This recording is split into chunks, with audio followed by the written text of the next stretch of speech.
근데 간단하게 생각하시면 돼요. 이 상황에서 내가 아이유라면, 장원영이라면 어떻게 반응을 할까? 그렇게 상상을 하는 게 이 사연에서는 가장 어울리는 케이스예요.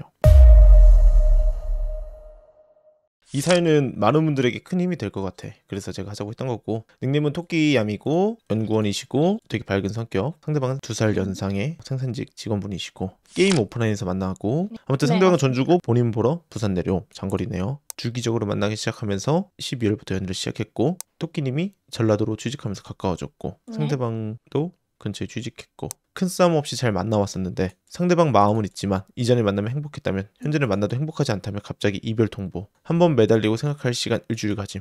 힘들기는 해도 막 토끼암님이 보고 싶거나 하지 않았다는 뜻이고, 안 잡고 받아들이고 왔고, 본인 첫 인스타 업데이트 스토리를 보고 나선 다 숨김 처리하고 이때부터 새 여자 생김. 여자친구가 여행기 선물해준 거 올림. 새 여자친구한테 화이트데이 선물해준 거 상대방은 환승을 했는데 그거를 토끼암님이 환승한 사실을 볼 수 있음에도 그냥 인스타는 그대로 두었다, 이 뜻 같아요. 그러니까 리바운드 릴레이션십이 이론적으로는 상대방에 대한 애착이 남았을 때, 그러니까 토끼암님에 대한 애착이 있을 수밖에 없거든요. 왜냐면 연애 기간이 그래도 1년 반이나 됐거든요. 그런데도 이렇게 빨리 연애를 시작한다? 근데 지금 보니까 여기서 조건이 어떤 게 필요하냐면, 연애하는 동안 두 분이 뭐 갈등이 심하거나 상대방이 되게 힘들어하거나 한 게 있었어요?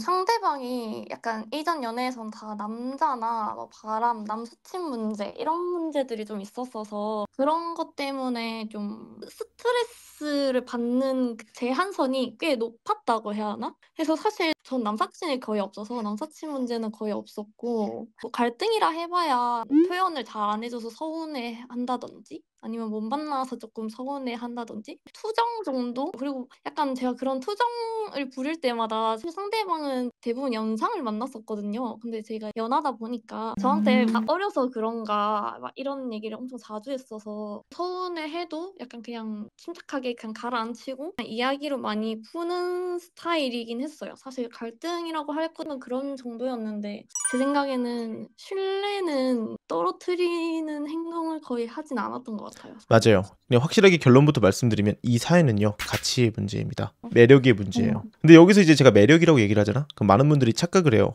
내가 너무 살이 쪘나? 못생겼나? 이전 여자들에 비해서 뭐 매력이 부족한 건가? 막 여러 가지 생각이 들 수 있잖아요. 근데 매력이란 단어를 정말 다양하게 설명을 드릴 수 있겠지만 한 단어로 정의하면요, 보상이에요. 보상. 이 친구가 우리 토끼님하고 연애를 하면서 보상이 크지가 않잖아? 아니면은 이전 연인들한테 받았던 그 보상보다 임계치가 떨어진다고 느끼잖아? 그러면 원래 연애가 이어지지 않거든요? 근데 1년 반 만났잖아. 여기서 제가 가설을 세울 수밖에 없는 거는 지금 새로 생긴 분이 토끼님보다 더 큰 보상을 준다는 거겠죠. 근데 그게 게임에서 만난 건지 아니면은 지금 같은 회사에서 만난 건지, 이런 혹시 정보를 알고 계신 게 있어요? 사실 그건 없고, 이 상대방도 사실 뭐 여자가 많고 여사친 문제가 있었던 사람은 아니었어서 제 생각에는 회사나 뭐 누군가의 소개나 뭐 그럴 것 같긴 한데 제 생각에 회사가 좀 더 많이 클 것 같긴 해요. 저도 그게 가장 큰 의심이 되거든요. 왜 회사인지 제가 말씀을 드려야 되잖아요. 이 짧은 사연을 보고 간단하게 말씀드리면, 게임 모임, 오프라인에서 만났다는 것 자체만으로도 새로운 이성을 잘 만나기가 어려울 수밖에 없는 환경이라는 뜻이에요. 게임에서 대부분 연애를 하시는 분들은 이성을 잘 많이 못 만나는 분들, 주변에 이성이 없는 분들이 보통 게임에서 많이 만나요.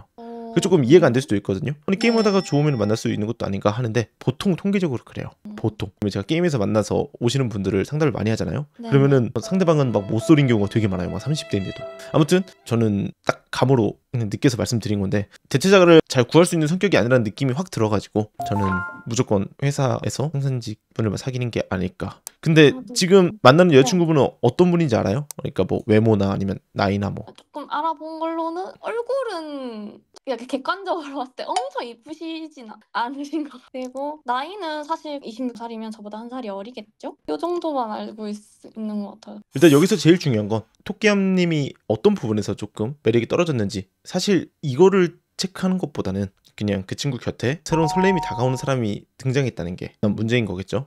사실 제가 처음에 이별 통보 했을 때 혹시 다른 여자 생겼냐고 물어봤는데 아니라고 하고, 이제 나중에 다시 만나서 이야기할 때도 자기가 그렇게 의심받았던 거 너무 억울했다는 식으로 이야기를 했는데 지금 이러고 있는 행동을 보니까 실망스러운 거죠.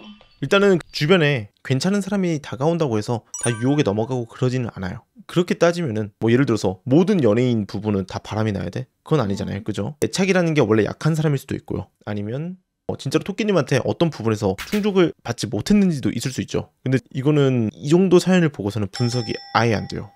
그러면 음. 상대방이 1년 넘게 만난 게 제가 처음이거든요. 그런 뭔가 요인도 작용을 한 게 있을까요? 예를 들면 사람마다 이 기간의 체감이 다를 수 있겠지만 이 친구에게는 이 1년이라는 시간이 권태가 올 수도 있는 충분한 기간이 될 수도 있다는 거죠. 그러니까 여기서 많은 분들이 착각하는 게 내가 뭐가 매력이 없지? 내가 뭐가 부족했지? 내가 환승한 여자보다 뭐가 못났지? 아니면 또 이런 분들이 있어요. 고작 이런 애 만나려고 나한테 이렇게 상처를 주는 건가? 이렇게 이제 생각하시는 분들도 있거든. 근데 이거는 저도 정확히 토끼님에게 어떤 문제가 있었는지 아니면 남자친구가 어떤 이유로 환승을 했는지는 전혀 판단이 안 돼요. 그냥 하나밖에 없어요. 그냥 가치, 매력 이것밖에 없거든요. 그렇다면은 결국은 제가 여기서 드릴 수 있는 조언은 내 가치를 높일 수 있는 지침을 주어서 상대방에게 인식을 바꾸게 만들어야겠죠. 그런데 보통은 이 재회라는 게 내가 이 사람에게 주었던 가치, 그 보상이라는 것을 최대한 극대화시켜야 되거든요. 근데 토끼님이 이 사람한테 줄 수 있었던 것은 안정감밖에 없어요. 지금 제가 여기서 판단할 수 있는 거. 신뢰라고 하죠. 근데 재회를 할 때는 이 안정감이나 신뢰는 크게 중요하잖아요. 무조건 가치예요. 가치가 높으면 신뢰도 높이기 쉽거든요.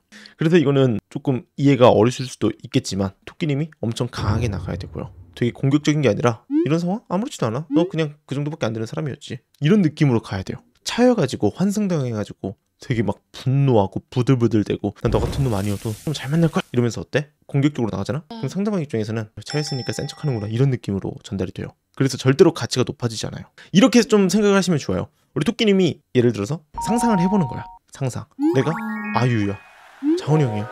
네가 어이가 없네. 꺼져. 그러니까 이런 느낌이 되어야 된다는 거죠. 조금 유치할 수 있죠. 근데 이 사연에서는 토끼님이 그런 이미지를 무조건 가져가야 돼요. 이 개념을 이해하지 못하면 오히려 내가 갖고 있던 신뢰마저 떨어지고요. 그리고 아까 말했던 것처럼 그냥 나는 매력이 떨어져서 환승당한 여자인데 상처받아서 부들부들 되는 그런 인식밖에 주지 못해요. 차라리 완전 다른 느낌으로 인식을 바꾸고 죄책감을 심어주는 게 어때? 이 친구에게 그나마 토끼님은 가치 높은 사람으로 기억은 되겠지만 굳이 따진다면 저는 재회 확률은 굉장히 낮다고 말씀을 드려요.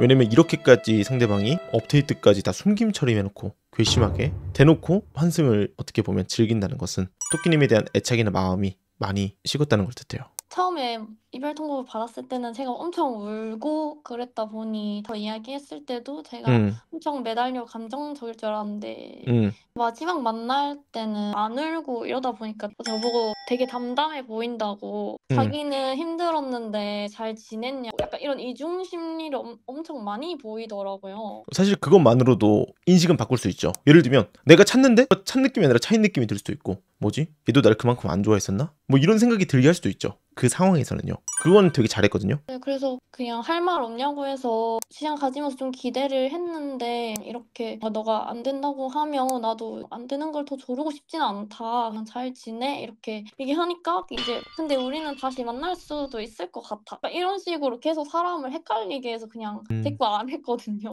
근데 이것도 조금 이해가 안 되는 게 보통 이런 상황에서는 거의 막 눈 뒤집고 막 울고불고 난리 나고 막 칼춤 추거든요. 근데 토끼님도 이 사람에 대한 마음이 뭐 크게 없었던 건지 조금 의아하긴 해요. 사실 그건 아니고 유튜브 이런 거 봤을 때 아로스님 칼럼도 보고 했을 때 절대 잡으면 안 된다고 하시더라고요. 그리고 제가 보기에도 제 문제가 가치인 것 같은데 거기서 제가 매달리고 막 울고 이렇게 하는 게 더 제 가치를 떨어뜨릴 것 같은 거죠. 울면 좀 안 될 것 같았고 그냥 저는 그때 만나고 오면서 이중 심리도 보이고 반응도 되게 좋아서 저는 약간 공백기 좀 가지고 다시 연락을 하려고 했었어요. 아, 말 같지도 않은 소리죠. 환승한 사람한테 연락을 한다는 것 자체가 진짜 가치가 떨어져요. 먼저 상대방이 환승을 했을 때 먼저 연락을 하고 싶다면 제가 그래 하는 경우가 있어요. 상대방의 자존감이 너무 낮거나 아니면은 진짜 막 우울 증세가 심하거나 애정 결핍이 너무 강하거나 그런 경우는 내 남자가 재회를 원한다면 저도 싫지만 존중은 하려고 하는데 이런 케이스에서는 절대 안 되고요.